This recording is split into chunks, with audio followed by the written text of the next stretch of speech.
MaJaMa Jams is brought to you by Magical Forest Holes.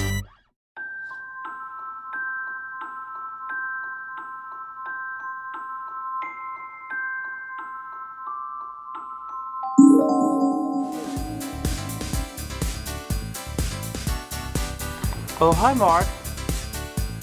I definitely have breast cancer.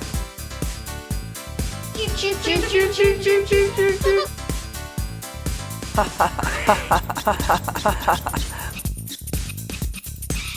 feel like I'm sitting on an atomic bomb waiting for it to go off. Me too. Hi, doggy. You're my favorite customer. I'm dreaming of being in a movie theater. So enjoy, express yourself. I want to say I love you. Remember, the 2023 is not finished. We have 6 more months to go. So hopefully all your dreams come true. MaJaMa. MaJaMa. MaJaMa.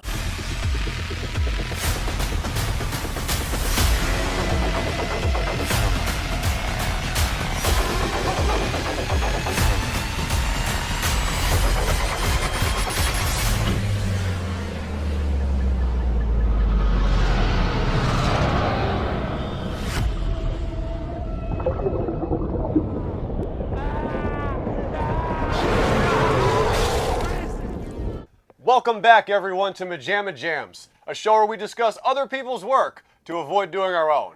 Now, guys, today we have a very special, unexpected treat. You may remember that last week, in the midst of Shark Week, we kicked things off with Mako, the Jars of Death. The Jars of Death?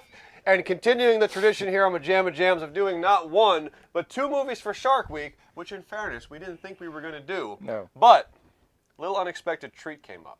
Now again, you guys are in Futureland, so the timeline's all screwed up. But this past weekend, MaJaMa, that's us, had the chance to partake in something that is quite literally, I said literally, decades in the making. And guess what? It is literally decades in the making. Yes. To be clear, 2 decades, Matteo Molinari. 2 exact decades, Matthew Joseph Ellsworth.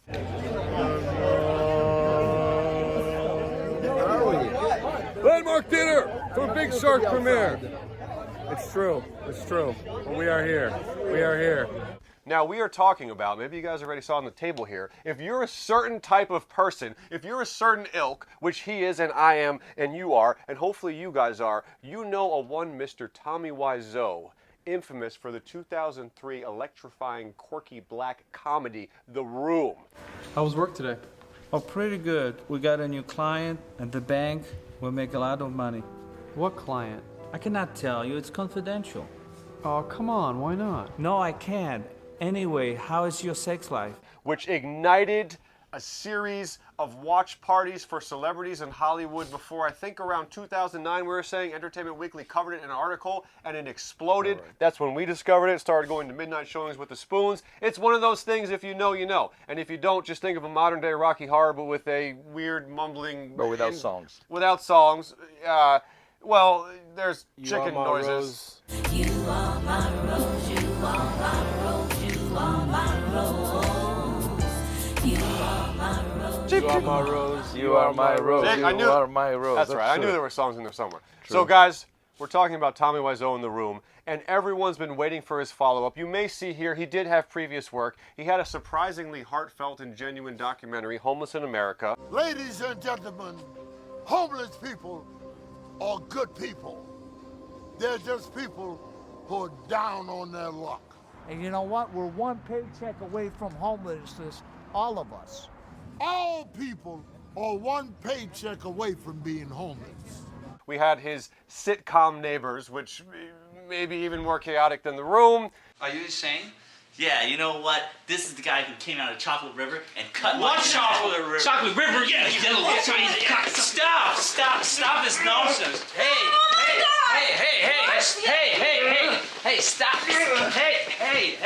Hey, can we get along, okay? What is it, the 90s?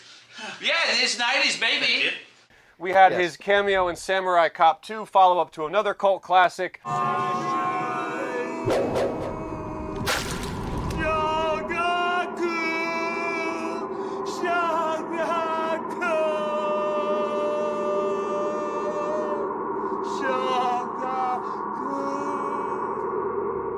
we had the Tommy Wiseau Show.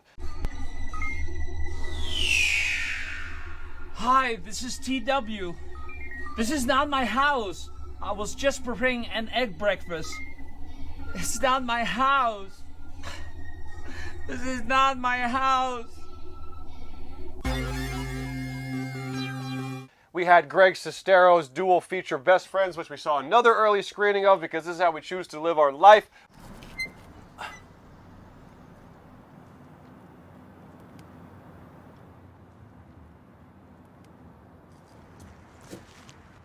Are you going to stand out there like a Statue of Liberty?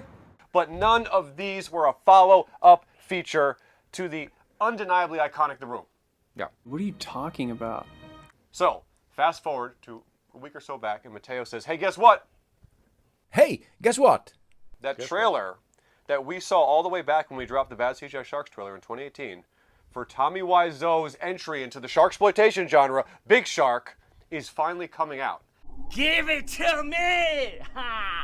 It's coming to the Westwood Theater, where Matteo Molinari grew up out here, and he bought tickets, and we said, we're going. And so... That's usually how it works. That's always how it works. Mateo says, I bought tickets to something, I'm forcing you to go, and we said, it's okay, we don't have a life anyway, so that's fine, as long as there's food. And we had Fat Sal's, which is nice. Oh, yeah. You're right. It tastes good. So an unexpected treat for us, an unexpected treat for you guys. Today we are going to be covering everything we remember about the rough cut, apparently it's not finished, of Tommy Wiseau's second feature, Big Shark, now a fellow brother in the sharksploitation genre. And I am very good in this. Now, after that long-ass intro, I'd like to say one more thing, and that's if you're with us, guys, please let us know by dropping a comment and a like. I say this every week, and not a lot of you do, which makes me feel really insignificant inside, but also the fact that you don't listen to what I tell you makes me finally understand what it must have been like for my parents to deal with me. Enough of my blah, blah, blah. You're not going to do it anyway. Matthew was kick-ass enough to write up a synopsis, so I have to imagine most of it is kicking around in his head. Would you please give us a quick, rambling, apropos of Tommy, synopsis of what Big Shark was? It's Wiseau Day, baby. I wrote it down so I wouldn't have to keep it up here. Oh, damn, but it's under all that paper. Yeah, it's impossible to reach it.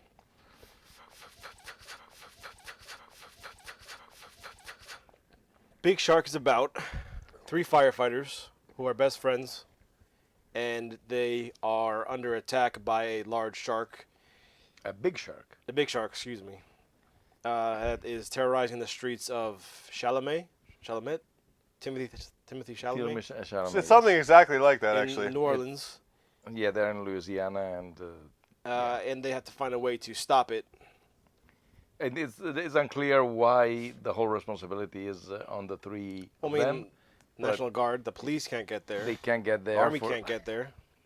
They took the wrong turn on the Elf ramp, and they went... You could end up in another state. Yes. Oh, it's... You did the trick on me. It's burning me right now. Ow! I mean, I guess you already kind of encapsulated it before we get into everything. I mean, we could, instead of doing the synopsis... 3 firefighters in New Orleans. Big-ass shark comes out of nowhere. They're already known as heroes. They have to save the town. But mostly what that comes down to is playing pool in beer halls.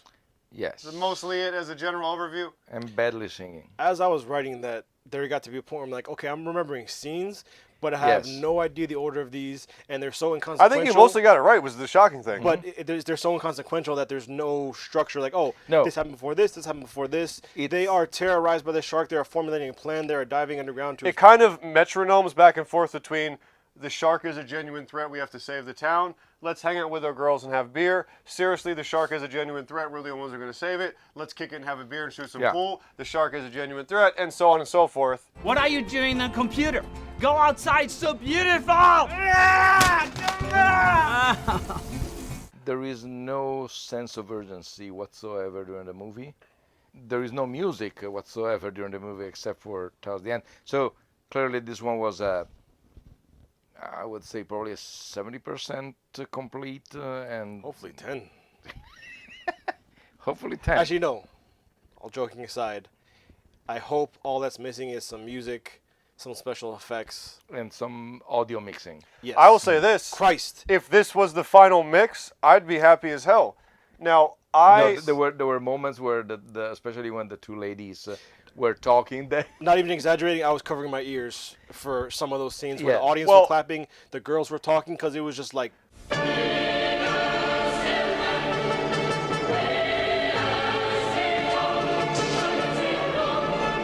Max out. Ping pong. But that's it. But that's looking at it in the form of a traditional movie. Now, here's what I'm going to say right off the bat. That's looking at your ears being assaulted.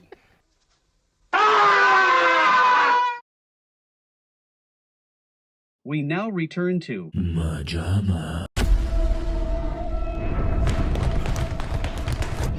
Okay, boys, I'm the referee. Who's ready for a fight? You two, what's your name? Jimmy. What's your name? Tony. I want a good, clean fight. Ready? Go! I went into this, I think, a little cynical. Now, you guys know, if you've watched regularly, talking to you, Paulo. They have... Oh. We love you, Paulo. You guys know we cover the so bad it's good or the intentionally bad or the underground trash or whatever here on a lot. And it's usually very offensive, and a lot of times I don't really like it. So I think I kind of went into this thinking, you know what, he's got this once-in-a-lifetime lottery ticket of the room. That's life. Yeah. He may not even have intended to have it be what it was that people laughed at, and he saw an opportunity. We're not going to crack open that old chestnut. Candles. What candle? Music. What music? Sexy dress. What sexy dress? But I kind of went into it like, you know what, you're not going to be able to replicate it. It's probably just going to be boring. And in the first couple minutes when it was mostly the ceremony, I was kind of sitting there like, you know what, dude, I'm happy I'm here with the guys, but this is going to be a slog. Why do we do this? I was very cynical, and I had on my asylum-hating hat, and I would like to take all that back, because over the course of it, laughing with my brothers here, cackling, should I say, Yes. cackling, and also this guy, so you don't laugh a lot, huh? This guy was cracking up too, which I always love to see. Yes, it's a rare, right? it's a rare sight or Jojo rare Rabbit. sound. Jojo Rabbit, Terrifier 2, Big Shark. Those are the ones I remember Mateo. Beheading video from 1997. Those are the ones I remember Mateo actually laughing out loud. Yeah. Otherwise, the man silently appreciates the comedy. So I was very happy about that. I actually had a blast. Yeah. And I thought, my God, the son of a bitch did it. And suddenly I realized, after all this wondering, I think what makes The Room, and what makes a Tommy Wiseau movie a Tommy Wiseau movie, as we can now have two, is him. It's just this berserk, unfiltered energy Him put in the on the driver's seat screen. in all Him on the aspects. driver's seat in all aspects, because Best Friends, which again, we only saw the rough cut. We got to watch this DVD here. It seemed interesting. I don't remember it too much, but it didn't have the same specific crackle of The Room. No, because he was... Because he wasn't in the He director's was chair. kept, I don't want to say on a leash, but... He wasn't the lord of the proceedings, Yes, is the point I'm trying to make. exactly. Welcome to my paradise, huh? Yes. So, the other people in this category, Neil Breen seems like a terrifying, horrifying, massively egoed narcissist. Who am I? What am I? And James Wynn seems like maybe he's just kind of a sweet and competent guy. Pandemic Shock and Terror is supposed to be a very serious romantic thriller. Hitchcock. Romantic thriller? Do you think it's a good film? I think that it's a good film based with the condition that what I had from a distance, it looked pretty realistic and shocking and terrifying. Just like a $100 million picture, Hollywood style. You think this looks like a $100 million picture? Well, I think from a distance, from a distance, okay? From like back here, or out the room, or... Tommy Wiseau is a true original one way or the other, and I think this film proves to me that something very magical and specific happens when he's completely at the helm, as you say. It seems to me like you're an expert. So, I had a blast, and we want to get into this. Where should we even start? I have no idea. But this was something. This was unique. This was fun. I found myself thinking about it after. Yeah. One thing that I think it's worth noticing is that he could have easily try, and I'm very glad he didn't. He could have easily tried to replicate The Room, doing The Room 2 or whatever. Clearly, it could not have been The Room 2 because his character dies. What a story. So, hats off to go in a completely different direction. I mean, granted, there is always the friendship at the core, but even in this case, I'm surprised that he shares the hero spotlight with somebody else. Tim. Yes. Who I thought... And for 2/3 of the movie, Georgie, till he dies. But I feel like even though the focus is on the three, we come down yes, to a real two-pronged... Georgie is the most is the one that is less focused. He's out getting drunk. Yes, he's a kind of not exactly a womanizer. I don't want to say that, but is the only one. We don't want to insult Georgie. Is the only one who doesn't have a steady girlfriend. Yeah. And he uses up a lot of hot water. And he uses a lot of. But he has a date. It's justified. But he has a date. But Tim, we have the gentleman who played Tim. We don't know his name. Forgive us. But I was very impressed. Jesus. I was very impressed by the energy he brought. Yes. Although what I found interesting, something you said. Get your fucking finger out of my face. Is that Sorry. you can and see the first F-bomb. It wasn't me. I know. He started it though. You can see them trying to bring the energy to the proceedings, but something you said, which I like, was like then what Tommy throws back. You can see sometimes Tim has all the energy in the world, but sometimes what Tommy throws back, whether it be stoic or bizarre, you can see them just kind of like, okay, so how do I react to that? Although I say all this thinking that the film was the better for it. Again, yes, of course. I should obviously say if you're someone traditional movie, you're going to have a bad time. But for those of you expecting more of this, I was really pretty damn excited about how it all came together. Tommy is continuously throwing wrenches and pool cues and sticks and anything he can to the spokes. Well, of the movie. because we were just on it, I think something like the Georgie is using up the hot water scene. There's such. Why That's is it what I'm in saying. there? There's such an it's literally almost a set. It'd be one thing if it was like a transition, like, hey guys, we're gonna go out tonight. Why are you using all the hot water? Oh, it's just a little slice of life. We're friends and move on. But it's almost a set piece between everyone in the apartment arguing for at least a good 2-3 minutes of what the rules of the water are. It looks like, at least the impression that I had, and also from the lack of audio mixing, it looks like that they did the same scene 2 or 3 times, not really with a script, or at least with... I was going to say one time without a script. No, but, you know... We're doing this one time, people. This direction, that direction, one filming you, one filming... Because sometimes the lines are just like cut in the edit. And either they didn't remember the improvisation that they did, or Tommy did something different every single time, which is also possible. I did not. And I think that's entirely possible. Yeah, and so, which from one side it helps the freshness of the movie, but from the other one, you need to just like go in with not so much with an axe, but instead with a small file for the nail to just like remove certain things, because there are some. You are a jerk. What? Come on. Whoa. This is for my best friend. Dick. What did you do? Are you okay? What did you do? Come on, Tim. Your car's this way. It's over this way. The award ceremony in the the theater is a disaster. He looks. You called it, dude. He looks. I mean, granted, Tommy always has kind of a look of bored detachment, but he looks bored out of his mind during that scene. And I'm kind of wondering if he was almost standing up there like, okay, they're filming, can we get this over with? Because he doesn't have anything to do until he picks it up. But I mean, anytime he has any sort of line, unless he's like, hey, you need to yell in this scene. That's the only range he knows. Every time I leave here, I find this little slime package in my pants. It's just deadpan 100% of the time. Yeah, and it's, whereas I understood that in the room where clearly you see that in several scenes he is not reacting to the actors. He is just like more concentrated. They're saying his lines, and then he walks in with his. But there is this weird on-off acting thing, because as soon as he stops saying his lines, he goes back to being director and producer, and so he's checking on the other guy. They can feel it. In this one, it looks like sometimes he is completely off. Sometimes they're trying things probably that wind up in the movie. There is a scene that is the same scene shot in 2 different places, but is exactly the same one when he reveals for the 3rd time that he saw a shark or something like this. I know in this type of movie this is not exactly important, but am I wrong that he tells his 2 friends about the big shark. They say we don't believe, and then we go to another shot. It's a shot where they're walking down like the middle of two streets, kind of like an outdoor promenade, and he says, "Hey," and they start it again, but they don't say like I'm bringing it up again. It's almost like he's telling them for the first time. Exactly. Yeah, Okay. that's the thing. And because there is the first scene that they say in a sunny street where also they say, "Ooh, there is water."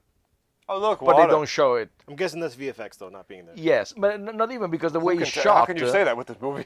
Yes, but the way it's shot, you never actually see the street. The guys say, "Oh my God, my boots are getting my boots." And then the same scene is replicated after when Tim is looking for his car, and well, you know what? And There's also the scene where they're when they get back from fishing, where he first sees the big shark. And he says it so casually to his girlfriend, like, I'm like, oh, they're doing like a cute little, oh, we're in a boat, we're in a river. Oh my God, there's a shark, honey, be careful. Oh no. I'm like, oh wait, no, that's actually him pretending to be shocked by seeing a massive shark. But he makes no indicator. I thought they would at least do like a little cheap fin, or he just drops it. Once again, without. maybe that's mission special effects. But also in that case, there is the missing shot where the special effects would go. I guess that's a good point.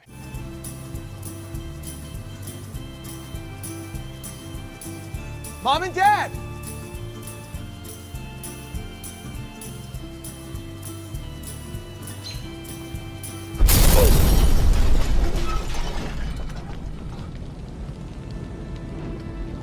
No.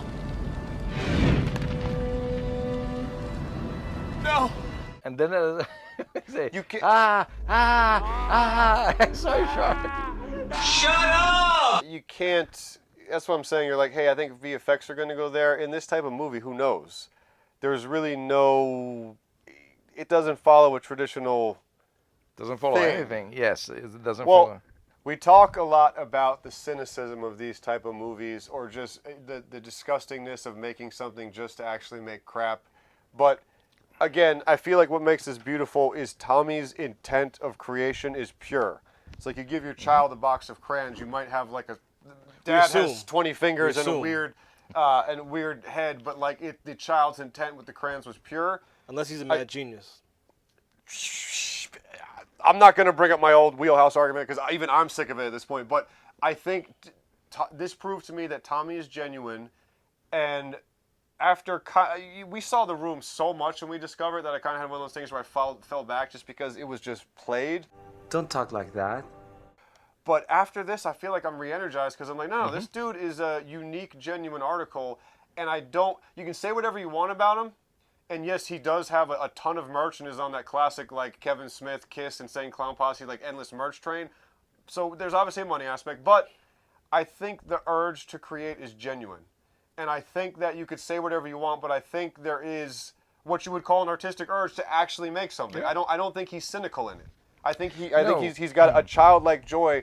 And seeing that he could replicate this did everything to me. I'm like, I do want to see another one now. Let's see what your weird brain continues to cook up. Well, it's almost like its own frequency. He did say that we have to challenge him. I'm working a new project as well, so my goal to actually release every 6 months. So challenge me. Remember when they have a Q&A, if you see, you say, hey, what is your movie?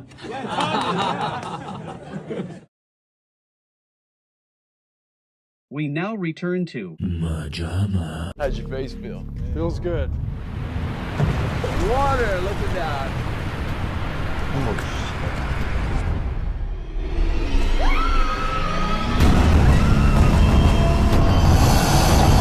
That then begs the question of why 20 years. Why? And also, like we said, guys, we were worried because right after we dropped the Bad CGI Sharks trailer, Big Shark drops almost simultaneously, Yeah. and I was like, oh God, we're aiming for like little Or at least movie the nerd, news. lo-fi. Actually, even before that, there was a news that he was saying, at the end of the summer, which was summer 2019, Tommy Wiseau will come out with Big Shark. So we're saying, damn it, it's gonna steal our mini thunder. Because our trailer dropped 2018. Yes. And so that means it's been 5 years. Oh. And yeah, we were so worried that like everyone knows Tommy. We're aiming for the same type of weird comedy. And what are the odds of all things that he picks exactly that genre? Don't be afraid. And so 5 years for this to come out, which is still a rough cut by his own admission. Yeah, how is that? Unless it was just a teaser he had. But why would you put the teaser out if you don't have anything filmed? It looks like, because the teaser opens with Greg Sestero as the first name, and he was supposed to, I assume, he was supposed to play Georgie. Benny. This is Tim and Georgie. Yeah, yes, because Tim's still there. Yes. And Tommy's, of course, still there. And there were a couple of scenes that have been shot with Greg Sestero. So it's not clear, nor anybody has asked him, how long into the production before they replace Sestero. And why? And why? And did the pandemic feature something in I was the gonna middle of say, it? if something happened that they needed to recast, that's one thing. But Clearly. what I was gonna say is that if Tommy, and I don't know, maybe because he was already there, so this is not it. But if he says he likes to try different stuff, if he intentionally did not want to have, as much as I love seeing Tommy and Greg together, if he intentionally did not want to have the room duo back again, You betrayed me. You're not good. You're just a chicken. Chip, chip, chip, chip, chip, chip. I have to really tip the cap to that because No, yeah, you're genuinely trying. Like you said, you could have just done the room too, or I done the think same also type of thing. Greg might have steered them in the direction of like, no, let's try to do a more conventional type movie. Like, okay, bye-bye. As opposed to where it's Tommy like, no, let Tommy do his thing. He Yeah. is hilarious when he's just being himself. So, what movie did you want to see? I don't know. I was thinking about seeing The Room. It has that very stupid guy. I don't even know what country he's from, but he has like this long, flowy, silky hair. You know, somebody told me that the guy looks like me. I don't know, you know? Really? Yeah, it's just so stupid, you know? But anyway, Really? did you see this movie? Do you recommend? Yeah. You know what? I have idea. You know what? I changed my name to Tommy Wiseau. You know, I can do that, can I? Yeah, you This can. is working It here. I could can cost make money. millions of dollars. Possibly, yeah. Chef, can you help me with this? To get your name changed? Yes. I don't know. I think you have to go. Okay, see the room. And I am Tommy Wiseau for your information. Okay, so I'm working here part-time, so I have to pay my bills. Thank you, guys. See the room, you know where, right? And he's not, I don't want to say that he's phoning it in. He's not trying. But all his line deliveries are so passe, just get out the line. I think that his weakest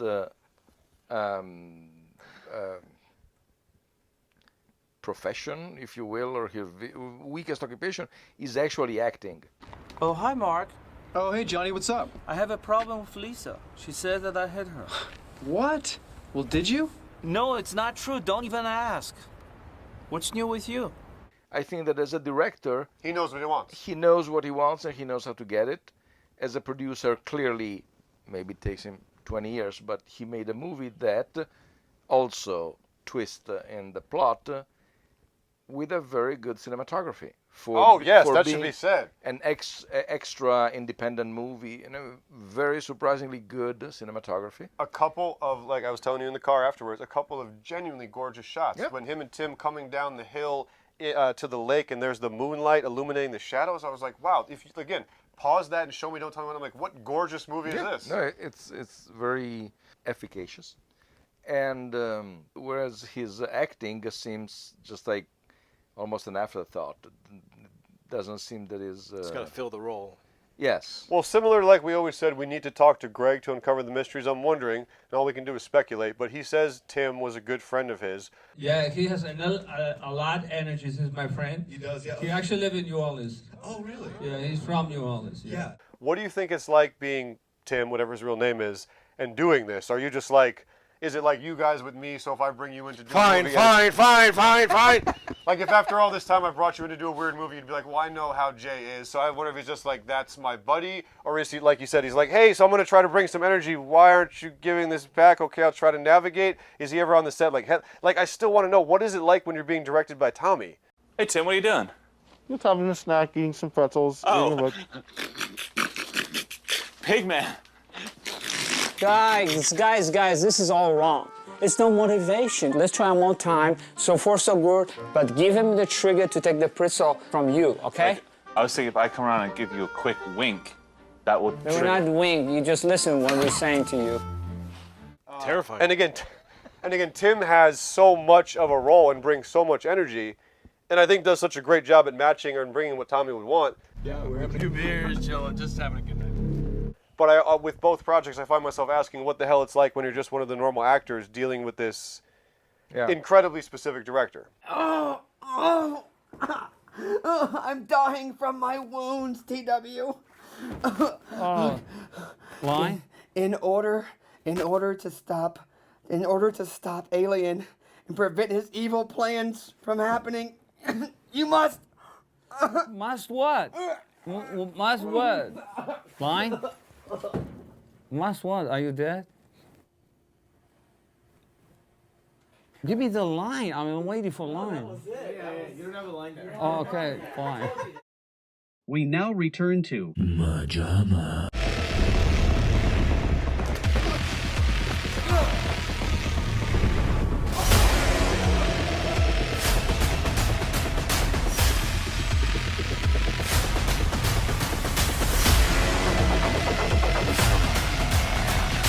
All right, let's try to get into, as much as I could talk about the philosophy of this movie forever, let's try to get into more specific scenes because there's so many. We won't have mean to show them, but that's fine. You guys are going to get a little bit of a different one. We'll cut to a bit of the previews. We got some other live footage, but we're here. We're talking on the couch.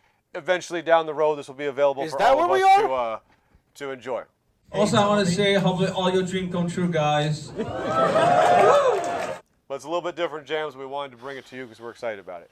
So I think what may have been two moments for me, which are the biggest laughs in the movie. One, after Tim sees the TV report of the big shark and confirms it's real, Tommy just casually looks over him. I told you.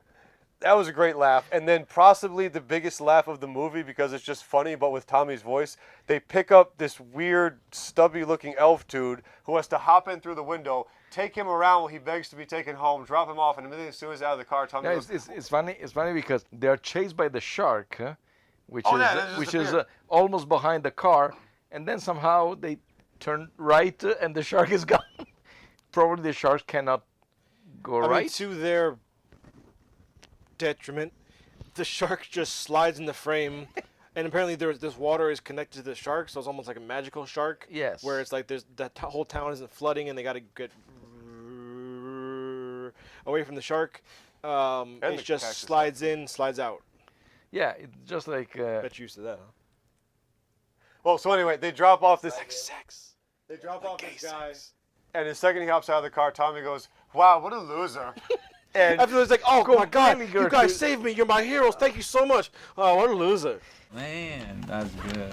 It's and a they're even like, gratuitous thing. The delivery is so good. Yes. But they even, when they first drive up, they're like, hey man, get in the car. He's like, oh, it's locked. Like, get in the car, man. Like, okay. So he just crawls in through the window. I'm like, what?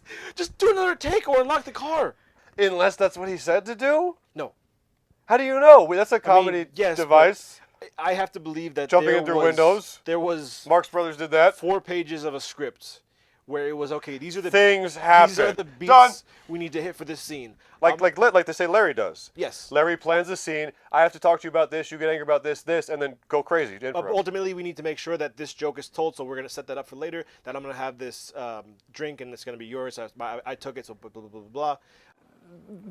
As S.J. Perlman said, the office of humor is to offend. Right. So I don't mind that. But the way it's handled, everyone is just fumbling to get things out. Tommy is doing everything he can to derail where they're trying to go in terms of where they're trying to get to. Oh God! Even the conversation, you want to see it again. He's having a conversation with his girl Sophia. Sophia. On the way to go fish, and he's asking her, "What's your dream car?" And she tells him, I forget what she tells him, a couple of different things. They start talking, and but then he goes on forever. Yeah, and he asks her again, "What's your dream car?" He's like, "Okay." So she starts going again, and just like, Tommy, just all right, cut half of this. That's the thing. It looks like it's an improv. Half of it. It's an improv to say, okay, let's use the best take, yes. But not let's use all the takes. Okay, we got it, guys. Right? That's the scene. But no, let's just, maybe use 30 seconds of that as a cute little exchange on the way to your fishing trip. But they use so much of it, then like, okay, there can't have been a script because there are no lines that are just cemented. Like, okay, that was a line that was supposed to be said at that moment in that way. Even I think when him and Tim finally blow up the shark and they're celebrating, it's like, oh, we're going to be heroes. And Tim's like, oh, I don't care about that. The fact is that we killed the shark. And Tommy keeps pushing it aside. And then when they're trying to pay homage to Georgie, who's died by the shark, and then trying to toast to Georgie's life, Tommy's like, no, toast to everyone's life. It's like the Black Lives Matter people are like, no, it's about everyone's lives matter. You have delusional mind, right? Are you off the wall, something like that? And I'm like, what are you doing? That your friend just died 24 hours ago, and you're trying to make a toast to him with your girls in the bar. And you're like, toast to no, George's not important. Toast to everybody. It's such a bizarre. Oh my God! It's like everyone was just treading water throughout the entire film. Yes, it changes tonally. There is also a subplot with a boxer that doesn't go absolutely nowhere. Why? And What were they? Where were they? Why? To give a role to his friend, I guess. Who was there in person? Yes. Raul, I think he says was. Yes. The scene where they walk up to him beating the living ish out of a guy on the street. They walk up to him basically like pimp beating some dude who owes him money on the street, and they could not be more casual. This is after they've gotten awards. For being firefighter heroes. And they walks up like laughing about, oh, this is my friend. Like, oh, look at this guy getting his ass beat. And they hand a beer to the boxer who's just beating the shit out of this guy. And the guy's just like, oh, God, okay, my skull is caved in. Let me try to get away. And Raul's screaming at him like, oh, you better have my money next time. And the guy trips trying to get away because he can barely think straight. And Tommy's just laughing at him, struggling to get away, just dripping blood along the sidewalk. It's like, so you guys good. are firefighter heroes. It's so good. It's so good. The more we talk it out, it's so good. Also, Tommy mentioned it during the Q&A where he's like, You can drink whatever you want on the street. Not like in San Francisco, you get a little cup, it's just completely nonsense. But I always say, if you can drink, you can drink. And so what, you know what I'm saying? Express yourself. Some of the regulations is completely off the wall.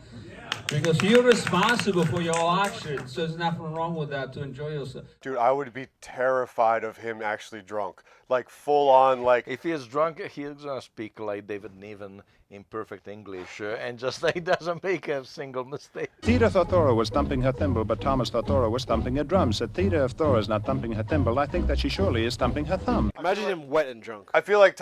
And you're on the ground and you're paralyzed for some reason. Tommy has the ability to really tap into that terrifyingness where someone walks up to you and leans on you with that disturbing lack of social because they're drunk and just like looking in the eye and being like, so, and just starts like letting the soul out in dark, awful ways. I don't understand women.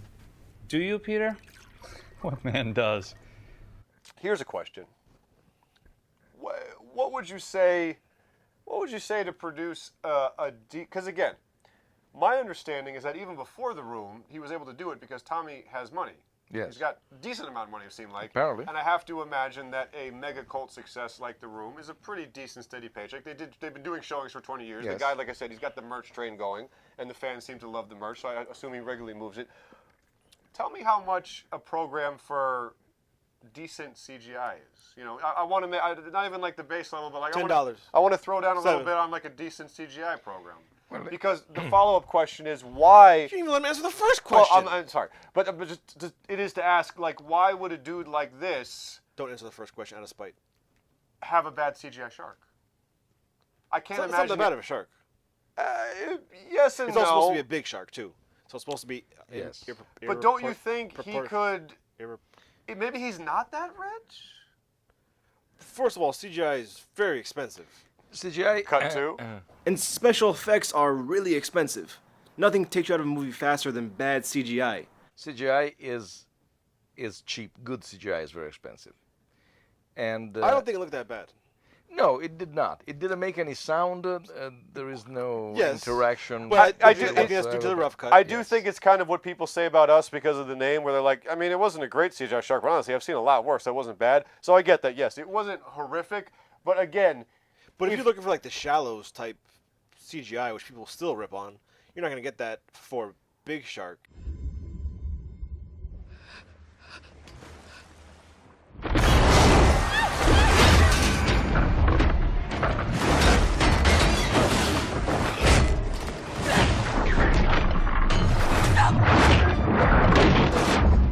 I guess it also depends if he did the effects in house or if he sent it to, because the movie doesn't have any credits, so we don't know.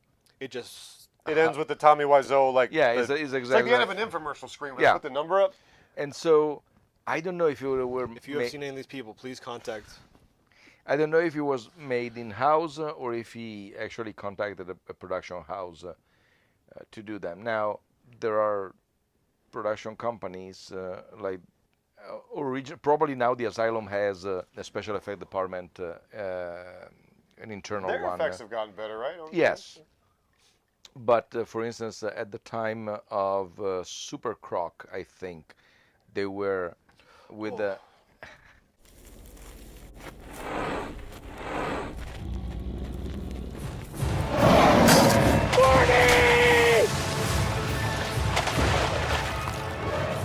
They were with an external company, and there's a featurette on the DVD that explains what they did. What? But why? But the thing is that I spoke with a couple of technicians who do this kind of stuff, and they say we can do so much with the material you give me. If you give us a crappy footage to begin with, we will give you a crappy result to begin with, to end with, because that's what you gave us. Everybody betrayed me. I fed up with this world.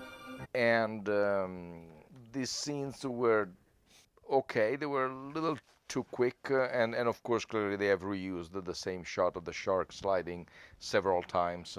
Sometimes it came from this direction. Sometimes it came from this direction. I would say exactly. I would say we there both was, got. There was a plug-in that is called Flip. That seems a little Too complicated. space-age. Yeah. Less than maybe in a few years, but I don't think now. Less than you wanted, more than you thought with the shark ratio. Less than you wanted, more than you thought. That's kind of how I feel like. Like on one hand, you could have been in there more. On the other hand, it could have easily been like Shark Exorcist has what, like 2 seconds of a shark throughout the whole movie. I think, like I said, halfway through writing that synopsis, it just starts to become a blur of, oh my God, we're in danger. Oh my God, we're just hanging out. It's a metronome. And it's it's like I can't even piece these scenes together in terms of how the No, dude, you did a shockingly good job, and I think what you're not realizing is it really is like that. It's like the danger is real. We're drinking beer. The danger is real. We're with the girls. I don't have time for you, man. Don't put my brain right now, okay? It's with your story. I understand. We now return to MaJaMa.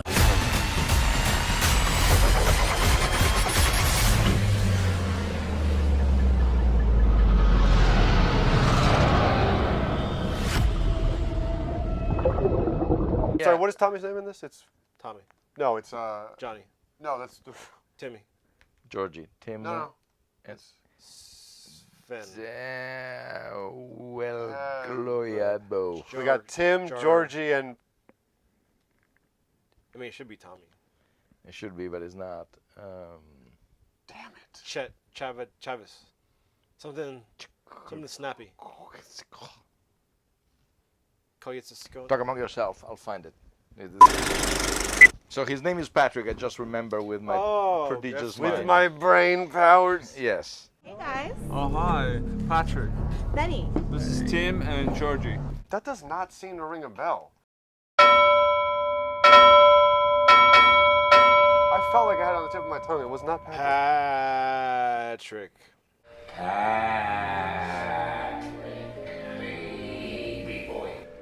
That's his name.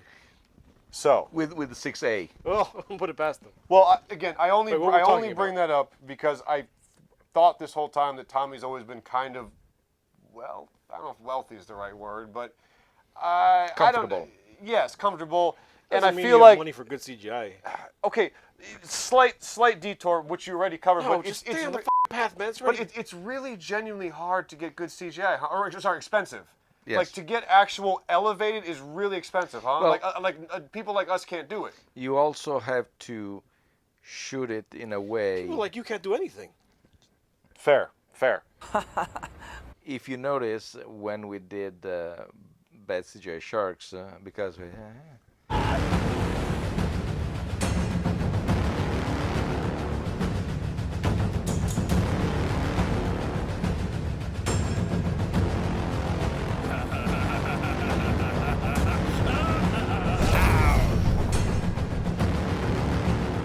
Virtually every single shot with the sharks that we framed, the sharks were not interacting with anything and they were just like passing in front of it. That will save you a lot of time and a lot of just like having to go around every character. And he has done, if he has shot, which I assume he did, he has reshot the scenes where they are running with the shark behind them. There was a green screen behind them. and so they were running in a pool with a green screen behind, so they could actually replace the shark in there. But yes, it depends whom you contact and how much time you give. I would hope 5 years would be enough. But you never know. No, I doubt it, because 5 years ago there was a teaser with other actors, so he had to reshoot it, and I don't think he shot it during the pandemic, so probably he shot it eventually in at least 2021. The man excels at sculpting a mystery. All new questions have arisen from Big Shark.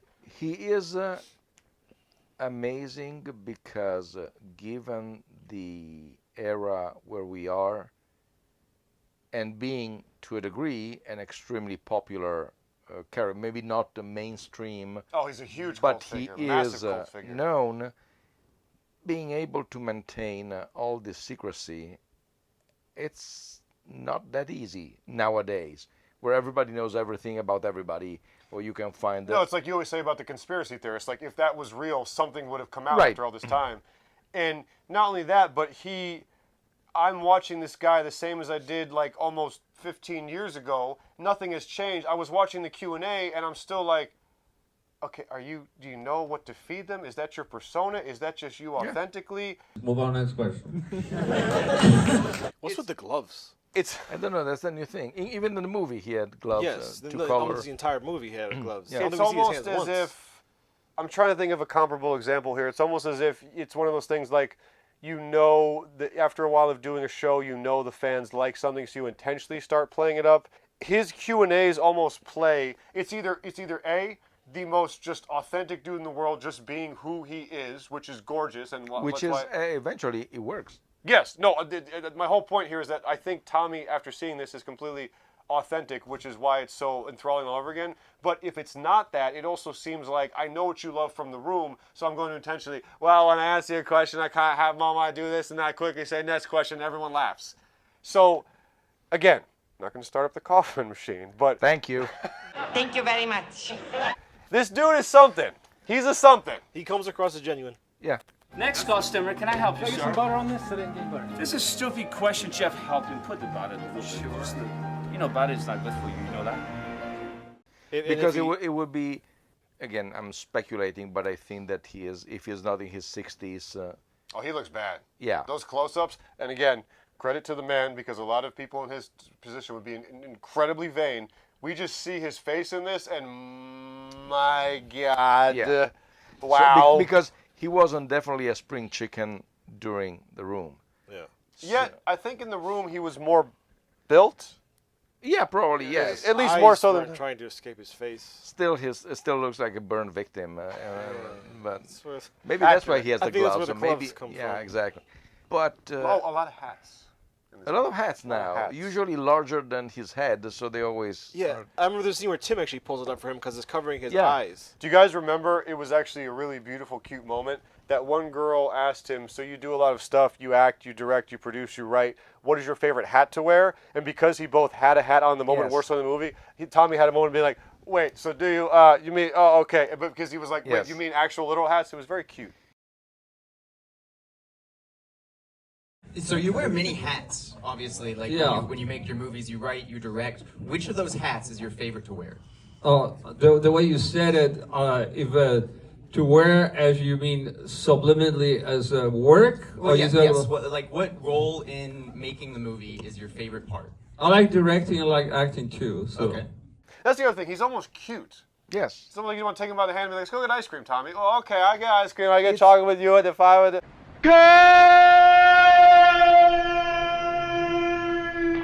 There is one thing that to me is fascinating, and I'm saying it as a foreigner in a foreign Just thinking land. it too. I still make a ton of mistakes, and I still have an accent. Yeah, we need to talk to you about that. Yeah, I know. Sorry. I'm only getting like every fifth word. Yeah. Yes, and if I can actually remove completely myself of the, my God, in those clips that you send me, I'm so hideous. I don't know how you can stand looking at me.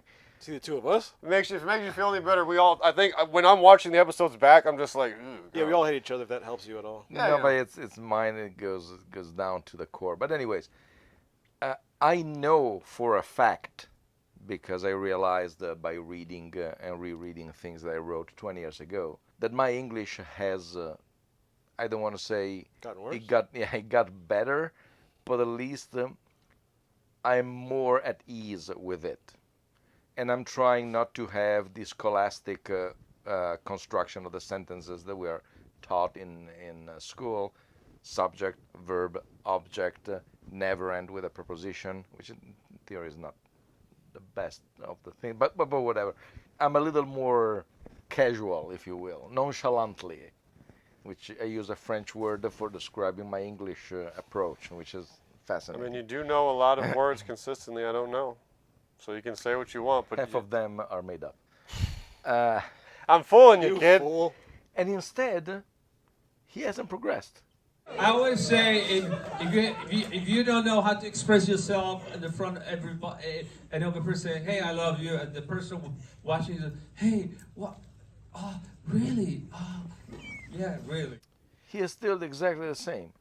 My point to that is, would he be more understandable or coherent or normal, quote unquote, if we were speaking to him in his native tongue? Which we still have no idea what it is. Probably. Yes. Probably. Wait, didn't we get an almost admission around the time of the Franco years when he was doing Disaster He Artist? says Europe in the Jimmy Kimmel interview. You will not say where you're from? No, I can tell you. Oh, tell me. Yeah, I'm originally from Europe, but I'm right now American, like everybody else. Long story short, I used to grow up in New Orleans, Louisiana. So, you know, people ask me, where do you come from, right? So, what do you want to do? Which country I pick? Well, you know, I picked New Orleans. I see. What? Wait, this is new. This is new. This is big. He has never said this before. And in the Disaster Artist, the book, it says something. He mentions something like areas. I don't remember if it was Russia, Romania, or Ukraine. Romania seems something like feels that. right. He's a vampire. And I understand that there were things like, for instance, your favorite actor from the musicals in the 50s and 60s, Maurice Chevalier. Oh, I love him. He had, who doesn't? When every day your loved one holds you tight, oh yo yo yo, c'est magnifique. Moesha? Oh Lord, another Isha baby. Maurice Chevalier.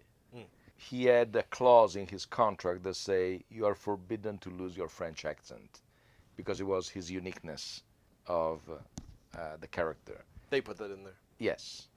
And so I doubted that Tommy Wiseau wrote a contract to himself, you're forbidden to use your accent, but really it's weird to realize that after over 10 years that we have heard him talking, even more than that, there is no improvement whatsoever. Well, that's what I'm saying. It almost seems like he knows that's what you want from him. Yes. Like I said, it's either entirely just authentic, and for whatever reason, that is you. And again, the quote, "The genius is the one that's most like himself," speaks to Tommy immensely.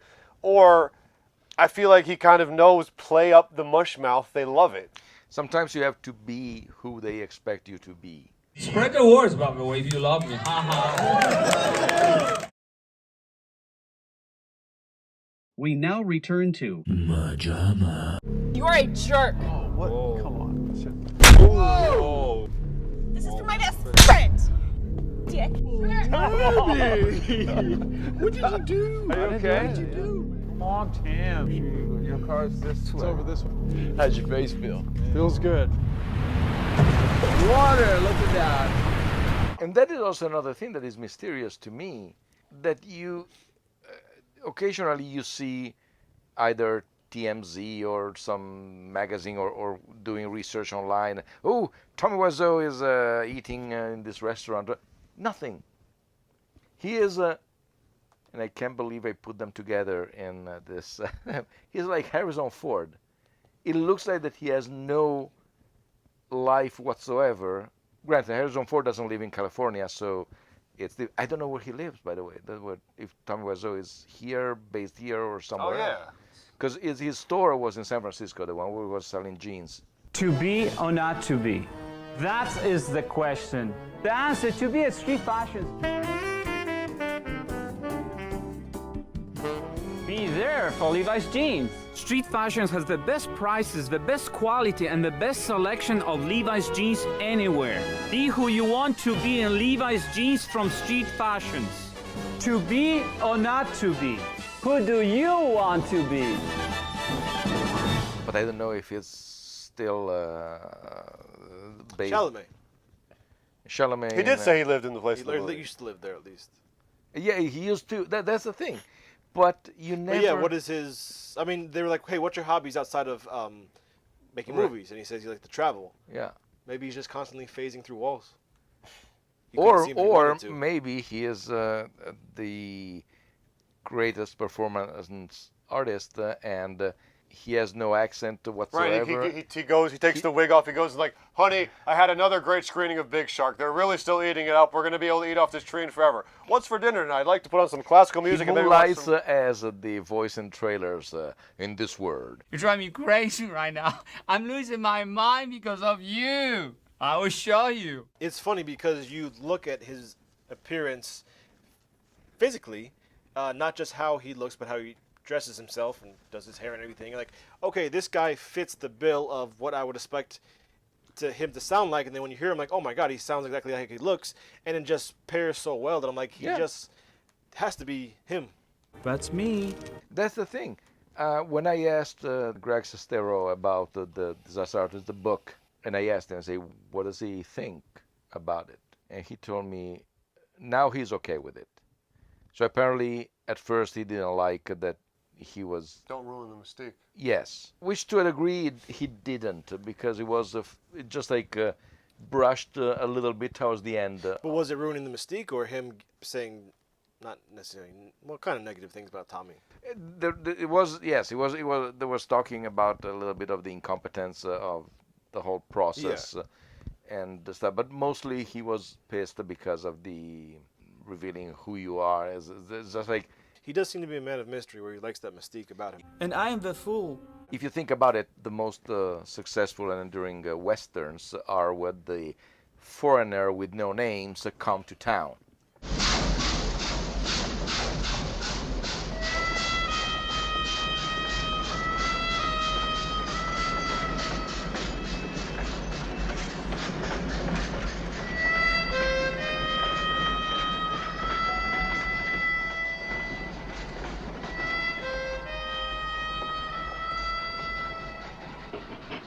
Does the stuff, and then the westerns end with... Oh my God, imagine Tommy doing a western. Oh, I would love to. I want to see, after this, I'm like, just let Tommy do whatever he wants. Yes. Give him an anthology series where we get to see him in different roles every single episode. Yeah. And just let him go. He's a character in himself.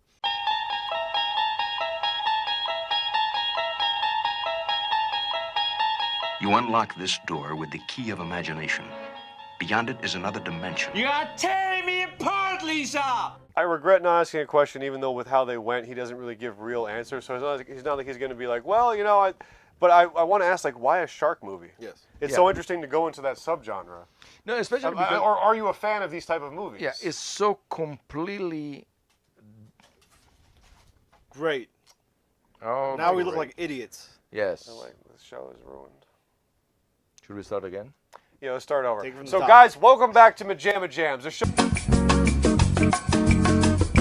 I guess also, if you think about it, too, it's not necessarily a shark movie. I'm not even saying that just because it's not heavily about the shark, but even just the way it's, once again, it's only partially done or a rough cut, whatever you want to call it. But on top of there being not too many shark scenes, it doesn't feel like, hey, we're all in this to stop this shark. It's terrorizing the town.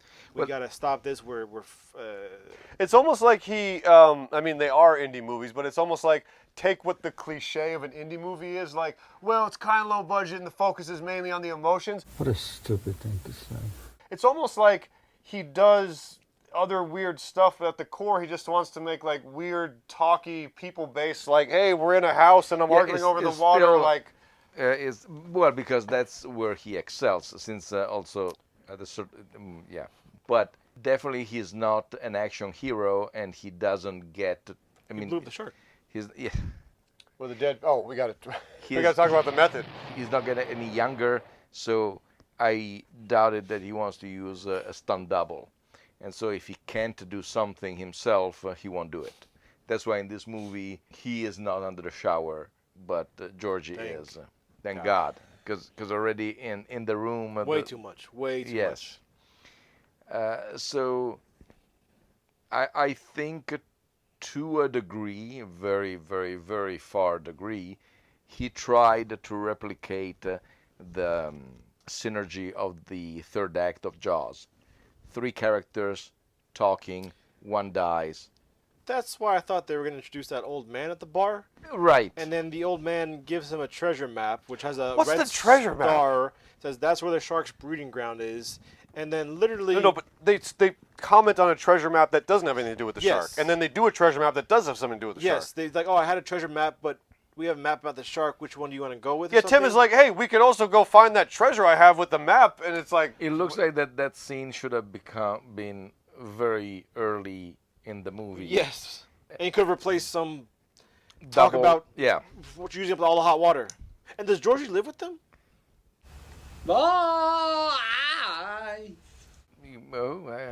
Yes. But the old man who gives them the map that shows them where the shark breeding ground is, it just disappears. Which apparently is an hermaphrodite shark, because there is not a female big shark. There's just like this one shark. Yes. And also it becomes incredibly redundant, because they say, oh, we need a tracker for the shark. We got to find it first to stick with the tracker. Yeah, which doesn't come into play at all. Well, that's what I'm thinking. They follow him to the swamp at the end, which is where they blow him up. Yes. It up. But that's not the same place as the breeding ground, so that's pretty much they were just tracking him to that location? That's the mystery. Okay, so going back, this old man that gives him the map that shows him where the shark breeding ground is just disappears. Yes. It doesn't like, oh, we're going to cut to the scene, cut to something else. No, Tim actually is like, oh, what happened to the old man? I'm like, wait, what? What are you trying to do with this scene? Like, who is this old man supposed to be? A wizard? Continue, next question. We almost finished. Wow. We now return to MaJaMa.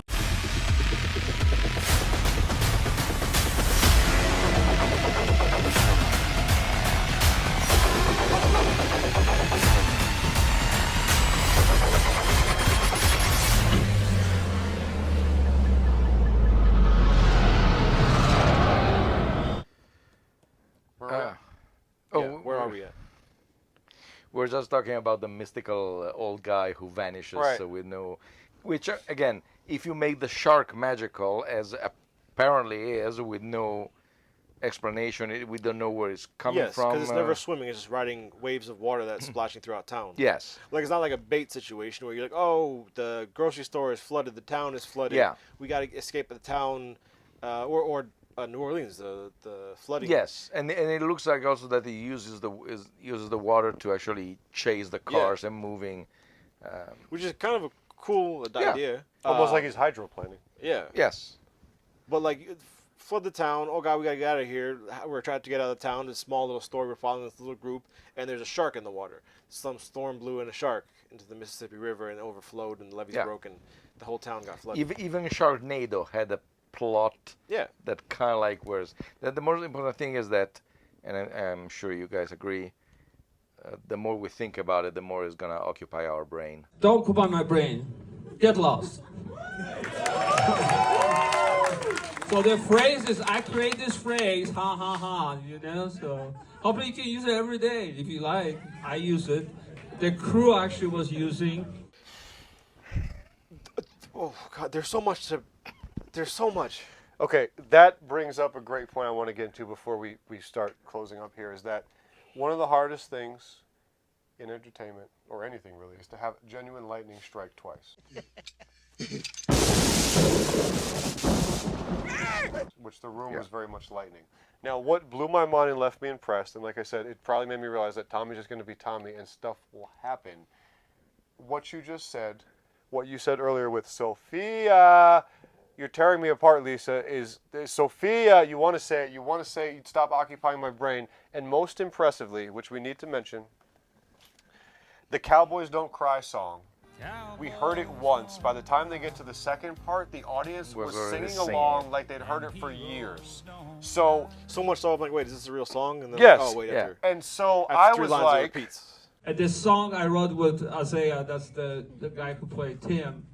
Yeah, Cowboy Don't Cry, and apparently people like it. So we're actually.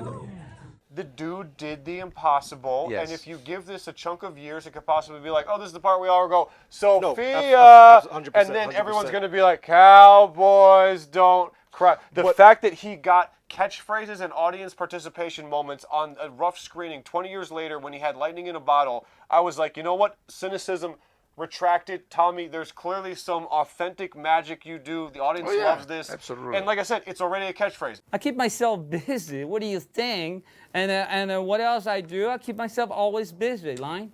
Don't occupy my brain. The characters say it throughout the movie. Talking about that, on a side note, the fact that he puts a line, don't occupy my brain, at least 7 times in the film. And said by multiple people, right? Multiple characters? Leads you to believe, okay, he's trying to make a statement. Once again, he tried to make a statement in the room about relationships and love and friendship. But that Johnny's my best friend. He's trying to say something with that. He even mentions it, I think, during the Q&A. But it's him also like, okay, he's an actual... He's trying to inject some sort of commentary into his work. And he talked about it in the Q&A. Yes. Yeah. He said, don't occupy my brain or something or delusional mind also. Yeah, delusional mind, don't let people occupy your brain. Remember, the meaning of delusional mind is 2 ways, right? So you can say, hey, you have delusional mind, right? Are you off the wall, something like that? But sometimes you be very aggressive and say, hey, F you have delusional mind, I don't want to deal with you. That's it. So, I mean, he definitely has messages he wants to get across and put into his work, which is just interesting to detract from, hey, we're just going to throw together a movie. Like, no, Tommy has actually intent, he has passion, he has an artistic mind that he wants to actually say something with his work. He does have an artistic mind. I don't hate you, but I say that. And I was wondering, so far I haven't found it, but I was wondering if it's a way of saying from his country that he literally translated it. Because I remember, again, going back to the fact foreigner in a foreign land, me. I remember that in Italy, for instance, for some reason, when you're extremely happy, here you say, I'm as happy as a clam. I'm happy. But in Italy, we say, for some reason, I'm happy as an Easter. I'm happy too. An Easter? Yes. And which also is very bizarre because it's when Jesus died. So I don't know exactly where the Came happiness... back, though. It came about 3 days later. So, but you don't say I'm happy as an Easter 3 days Wait, after. is Easter celebrating his rebirth? But chronologically, does it actually... I mean, like Christmas is supposed to be his birthday, but it's not. Yes, and Easter is even not his death because it changes based upon the moon and... Could he still be alive? Possibly. And clearly, as Eddie Izzard pointed out... And then kids eat chocolate eggs because the color of the chocolate and the color of the wood on the cross. Well, you tell me. It's got nothing to do with it, has it? You know, people going, remember kids, the kids eating the chocolate eggs. They go, remember kids, Jesus died for your sins. Yeah, no, it's great. No, it's bad, it's bad. No, it's bad, it's very bad. It's terrible. Whatever you want. I mean, just keep giving me these eggs. So, I'm wondering if there is a way of saying in his language... That makes a lot of sense. That is, don't because you occupy my get brain. what he's trying to say with it. Like, Yes. don't get caught up. Don't let someone take over your brain space. You have control of your mind. Don't let them... Like, for instance, if I translate literally, don't sweat the small stuff, nobody would understand it in Italy or in any other language. So if he finds the same thing similar enough to say, oh, that could work, it could be... I mean, there is some genius at work there. Some. Not entirely everything, but some genius at work. Anything for my princess. I think also throughout the course of this conversation, you guys have kind of echoed what I'm saying, is that it's almost, we can kind of say that now. Like, usually these conversations about these people is the eternal mystery. Now we can kind of be like, no, I think I will say he's artistic. I think he's authentic. I think he does have a little bit of a genius in it. Like, it kind of cemented the mystery because we were always wondering what. And Neighbors, we should say, it almost feels like it's not a follow-up, and I didn't feel as much also of the feels puzzle. like he's trying to do comedy. I mean, he's trying to do comedy with Neighbors. I am filing for divorce. Wow. She stopped cooking. Wow. She always hits you? Are you okay? Let me see. It's burning. No, you'll be all right. So what should I do? Just Don't worry about it. yeah, don't worry about it. And once again, it's like, no, that's not funny because you're trying to be funny, and Tommy's funny when he's, once again, trying to do something genuine. Wow, what a loser. It just works so much better. I think that Neighbors, it's the biggest problem of Neighbors, beside everything, is the way it's shot with two cameras in real places. Let's watch one after this. I don't think that is a set. So the cameras are crammed in a very, it's very awkward. Not to mention the 100 establishing shots throughout a 20-minute episode. As soon as the scene T-Rex changes, yes. The T-Rex. Exactly. So Neighbors have. I think they're trying to like make an Adult Swim type show, which I don't even know where did it air. I don't. Wasn't the Tommy Wiseau show was an Adult Swim-esque type show?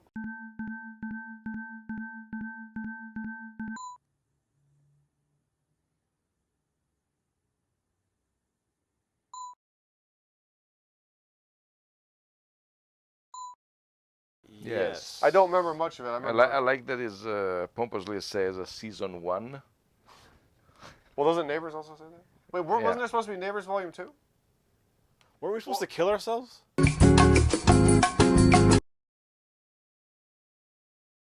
We now return to MaJaMa. Water, look at that. Oh, God.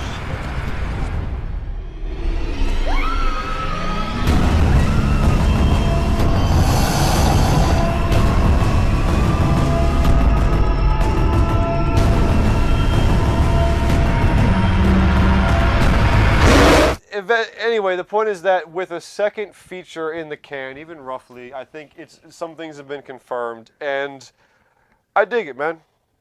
I dig it. I don't feel the same way. Like, I would watch Neil Breen movies with you guys forever. I don't think I would ever like Neil. He, like you say, he seems like he wants to eat the flesh off your face and then smear the blood on him like tribal paint and masturbate naked in the bathroom. I'm not even saying that before. I could picture Neil doing that. Yeah. He's horrifying. He's posted videos of it. Hi, this is Neil Breen. And James Wynn he's just not the same. He's just a dude. I don't know, he's just incompetent. But Tommy is... Well, James Wynn, he doesn't star in his movies. And that's also very different. That is wow, I didn't even think about that between the Holy Trinity. I always was a Hitchcock fan. I never went to film school, but in the sense I went to a self-taught Alfred Hitchcock school of cinema, film school. I noticed when I watch all his film, I liked his romantic film and romantic thrillers. Obviously makes him less of a character from less screen time. Exactly. So it's... And as far as we know, neither does Enzo Sorrentino. Okay. A little bit from here and there? Okay. Oddio. Gesù, ma sei tu che parli? Sono io. Oddio mio, ma sei di gesso. Ma come fai a parlare? Ah, ci sono le pile? No. Oddio mio. Oddio. Gesù. Ah. Non riesco. Non ho parole. Either way, I think collectively we've all kind of shifted a bit because lightning has struck again, and clearly there's something at work here. We don't have to wonder as much anymore. And at the same time, the mystery is still deliciously preserved. Yeah. Plus, like you said, there was a time when we were like, okay, we've seen the room, we know the lines. Oh, it was so done for me, dude. After like the 20th time, I was like, I need to step away. It's amazing to have something fresh but the same. Yes. It's like, oh, okay, yeah. It's a second helping of something that you really like. And is as satisfactory as the first time. You're right, it tastes good. And you know what? And I'm sure he will. Eventually now the dude can do double feature nights. Yeah. And they'll go crazy for it. Absolutely. Absolutely. You know what? I was excited to come here out of the bedroom because we live Yeah. here. I was excited to come into this room and talk to you guys about this today. And talking about it, I feel electrified, genuinely. Like, I forget if that's how I felt when we first discovered the room. I honestly don't remember so long ago. But oh yeah, we felt hyped. There's hyped just leaving it. There's some electricity here, and I really love it. And I find myself endeared to Tommy after all this. Yeah, no, and is the Skinamarink effect. Yeah, you may baby. like or not the movie But per you se. talk. Not only you talk. 20 years from now, you will say, "Do you remember Skinamarink or Big Shark?" And I already forgot the movie with George Clooney and Julia Roberts that came out last year. As much as this will pain us both, we have to call a truce to make this work. We have to be in lockstep. Hey! Did you make a pact to not murder each other until you murder me first? We are here for you, my love. Yes, we're in lockstep. Yes. Oh yeah, that was, man. Talk Exactly. about paint by numbers. See, so it's. I think it was our daughter's getting married and we're on a beach and we need to stop her even though we don't love each other anymore. They're gonna fit that on a poster? Yes. Opportunity is There- knocking. there were actually the problem six. is that will never not be funny to me. Let's quickly talk about the pigs. Oh yes, thank you. We Yes. got to do the pigs before we wrap up. So the method of destroying the big shark, my beloved audience, is that they take. Oh my God, we got to talk about the precursor to that. They go to a pig farmer and try to catch pigs in what would be a genuinely cute sequence if the pigs didn't screech like children having their soul ripped out of them by a demon. Yes. We get like 5 minutes of them chasing around, and then after all that, they go to a butcher and he says, "Are you guys looking for pigs? I just killed one. You can have this one." They say, "Okay." They throw it in the back of the truck with the other pigs. We get no indicator that they let the pigs out as they said. Their plan is then to take this pig carcass, shove dynamite inside of it, put it on a raft, push it away in what may be the movie's funniest scene as the pig carcass floats out. Then he says, "Oh crap, the classic wires are crossed trope." He tells Tim, "I'm not doing it. You get in the water." He almost admin. He's like, "No, it's your job. You do it. I'm staying here. I'm the director." I came out with a plan. Yeah. So Tim goes and crosses the wires, and then it blows up with no sign of the big shark in sight when it Yeah. actually blows up. But it Or apparently- even before when they like, oh, it's here. Like, oh, let's put the pig out there, and like, wait, is it there? You see a fin at some point. You do? But am I Yeah. wrong in remembering that Tim is thrown back into frame from the explosion? Yes, Yes. it comes from up. Yeah, okay. So I'm like, Tommy doesn't even give it like a second. Like Tommy Tim's like, start- okay, I switch out the yellow wire. And Tommy starts to say, Tim. Oh! You're right. He freaking does it like a millisecond later. Tommy just whoa. And there's no like, you don't see the shark. I mean, obviously you don't see the shark explode, but you would think some kind of flesh shrapnel being thrown Yeah. around. But Like in Tremors. Or... yeah. Take the bait.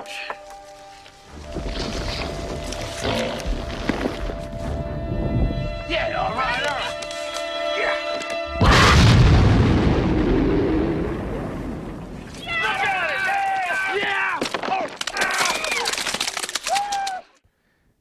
Very, very weird. And yet... Cowboys don't cry.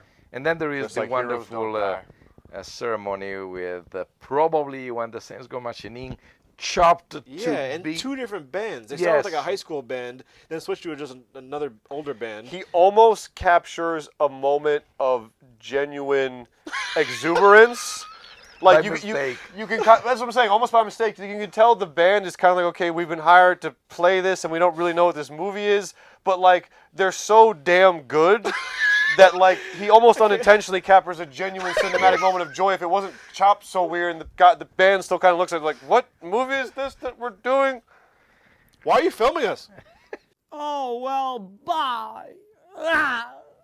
Let's express our feelings by throwing pieces of paper. I'm going to start. I don't want to go with 0 because, I don't know, that seems special. But this is getting 1 from Jason because whoopity-damn-do, my little boy artistic oddball spirit that hopes to be a cult figure one day myself has been electrified by this. Tommy, I love you. Thank you for this similar thing. 1 for the new Big Shark. I can't wait till it's out. Voting the exact same way. It was a great experience, and it was amazing to have something fresh that simulated the experience of the room after And this long. I feel like I should say laughing out loud, all 3 throughout the thing. Yeah. And I go with 1 mostly because I wanted to see... I enjoyed it thoroughly I wanted to see. I don't want to say more, but a more complete movie rather than a series of strings of scenes. But I think that's the movie, though. Yes. Yeah, that you guys keep saying, like, are the VFX missed? Are they re-edited? No, that is the movie. But this is the epitome of a so bad it's good movie because Tommy is driving it at the helm. Yes, and it's done with genuine passion. Yeah. Instead of it's not a cynical operation. It's just somebody who says, "I'm making a movie, and this is it." And everybody else says, "Why?" Yes. MaJaMa.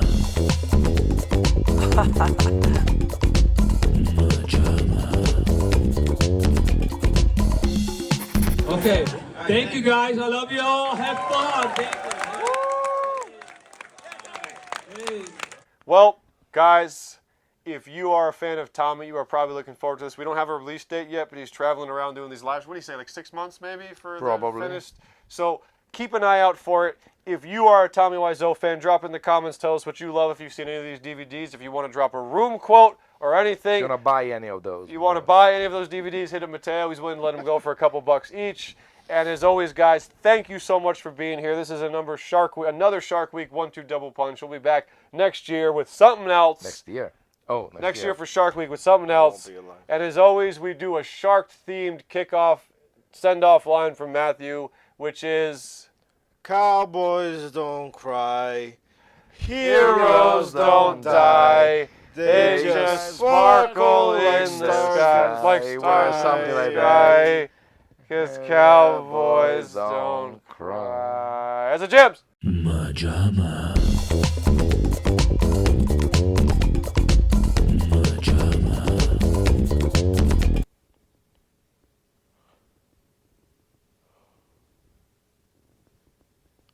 Whoa.